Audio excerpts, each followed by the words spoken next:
Drive to Survive Season 5, Episode 6, Nice Guys finished last. What a title, what a way to kick things off in Episode 6. Bizarrely, they used Christian Horner to talk about the saga going on with Oscar Piastri. Do you remember in the last episode where I told you about the fiasco between Oscar and Alpine and McLaren, that kind of weird triangle?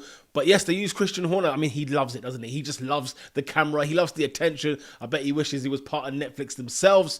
But yes, we got knee deep into the whole saga that took place from the last episode. Horner says something very interesting. Technically, it's illegal to be working during the summer break. The FIA, Formula One have told teams and drivers to not do any work over the summer break, which is a 2-week break. They're not allowed to discuss anything work-related, although Christian Horner very, very skeptical about people actually working in that time. Always great to see Mark Webber there back in Formula One. He's there obviously as Oscar Piastri's manager.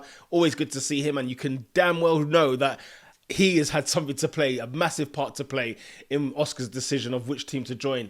To be honest, even though I'm a McLaren fan, strange. I think Alpine are the better team at the moment. They've got the better car, they've got the better engine. And yeah, it's very strange as to why he actually went for McLaren instead.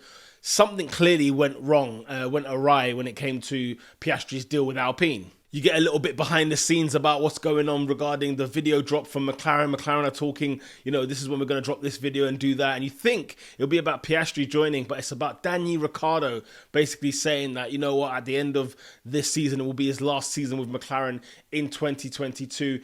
Absolutely shocking the news, shocking the world with that announcement. And Danny will have to now fight for the rest of the season to try and get a seat in 2023.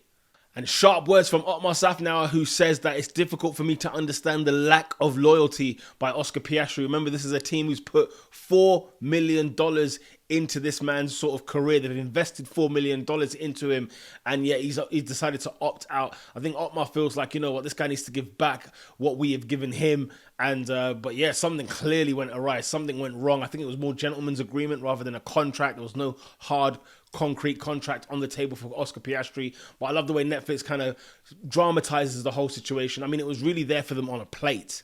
Then, of course, you get to see the sad state of Daniel Ricciardo, the human emotion there. Obviously, he's relaying and thinking back, in terms of him losing his seat, how hard it was. Because obviously they come back now to the first race of the second half of the season, and the reality starts to sink in when you start to see the paddock and everything else, and you realise I've only got like 9 races left. And he says he's going to give it his all, but you can only, can't help but think, what kind of situation, what kind of mentality is he in? What kind of mindset is he in, rather?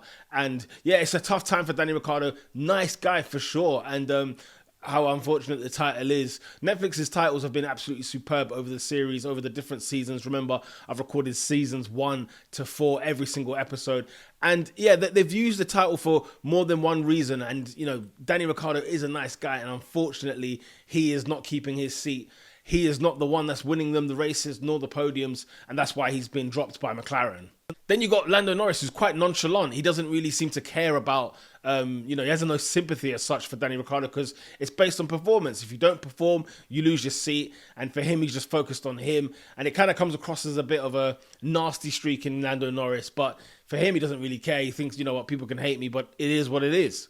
You see Zach Brown very, very cocky and very confident, talking about we've caught Otmar with his pants down regarding that contract there. And just when you think it's going to be over, Otmar retaliates and says, look, we're going to try and file a lawsuit against you because we actually owe, you will probably owe us a lot of money. Now, bear in mind, Danny Ricciardo's contract actually hadn't finished this season. So McLaren would have been paying a lot of money up front for Danny Ricciardo for sacking him, and then having to pay a lot of money for Oscar Piastri. And then also this sort of lawsuit case, they're going to have to be paying even more money into that situation. Money McLaren do not have. But it's good to see Otmar and Zach having man-to-man conversation, talking about the pros and cons regarding this whole ordeal. Zach basically mentioning, like, if you actually go and pursue with this lawsuit, it's going to be a PR disaster for Alpine. How about we have a conversation? Maybe we talk about bringing in Daniel Ricciardo to Alpine. So Zach Brown has that conversation with Laurent Rossi. And, it kind of, there's a bit of a problem with it because Daniel Ricciardo, if you can remember, used to be an Alpine driver under the name Renault. And obviously he just left as things were going well at Renault, as things have started to climb, because it was frustrating at the beginning. But as soon as things started to climb, he then dipped for McLaren. And now McLaren are dropping him. And then they shift altogether for this Alpine seat to be about Daniel Ricciardo versus Pierre Gasly. Interesting how they moved into that kind of sector, because then it was all about who can finish better in the respective teams that they're in. And we're at the Dutch Grand Prix. Pierre Gasly pushing his hardest, finishing in P11. Daniel Ricciardo, P17 in that McLaren. And let's be honest, the McLaren is better than the AlphaTauri, yet Pierre Gasly outperforming Daniel Ricciardo. Alpine clearly impressed by Pierre Gasly. As you can see, that race in the Dutch Grand Prix was all about a race seat for next season.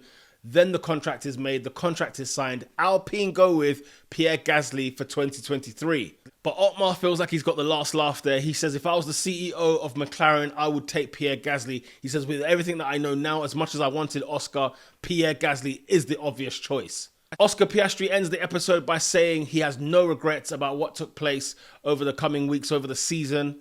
Danny Ric ends the show by saying, F them all. And yeah, it's quite a scathing statement, but you know, you can understand how he feels. On to episode 7.